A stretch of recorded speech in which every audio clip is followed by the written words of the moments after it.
I'm just going to let my opponent have Asgard this game. They can draw 2 cards this turn, and next turn, it winds up being the Sanctum, and I'm just going to let them have 5 points. They've got enough power there. They've got it. And I could battle for the location. I've got this beefed up Gladiator, but it's just not worth wasting my beefed up Gladiator on a location where my opponent has already committed so much of their resources. They've got their Sam Wilson and their Surtur, 2 pretty powerful scaling cards. They're going to be able to get more power there, so it's probably just best if I avoid it and instead focus on what seems like it might be a more contested location with Hell's Kitchen, which is the Sanctum location this turn, but is not going to be the Sanctum location next turn, of course. Why I think this is interesting is because Sanctum Showdown is obviously a huge change from traditional Marvel Snap. However,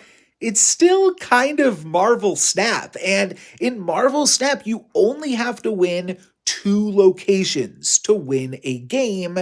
Sanctum Showdown isn't quite the same. It matters which turns you're winning those locations.